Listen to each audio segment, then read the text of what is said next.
ঘন কুয়াশায় চাঁদপুরের মেঘনা নদীতে যাত্রীবাহী দুই লঞ্চের সংঘর্ষে ৮ জন নিহত হয়েছেন। আহত হয়েছেন কমপক্ষে ৩০ জন। এ ঘটনায় ৫ জন লঞ্চ কর্মীকে আটক করেছে পুলিশ। চাঁদপুর প্রতিনিধি বিল্লাল ঢালী ও ঝালকাঠি প্রতিনিধি নাসির উদ্দিনের পাঠানো তথ্যচিত্রে আরও জানাচ্ছেন আশিকুর রহমান।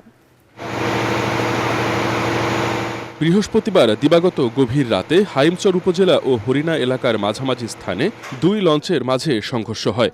প্রত্যক্ষদর্শীরা জানান, ভোলার ঘোষেরহাট থেকে ছেড়ে আসা ঢাকা অভিমুখে এমবি জাকির সম্রাট ৩ লঞ্চটি ভোররাত ৩টার দিকে হাইমচর এলাকা অতিক্রম করছিল।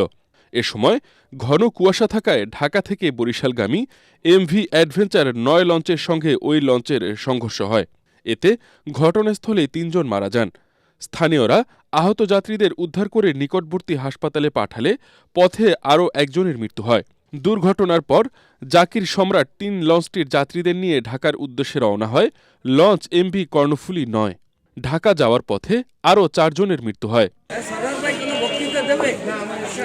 এদিকে সংঘর্ষের তীব্রতায় আহত হয়েছেন কমপক্ষে ৩০ জন।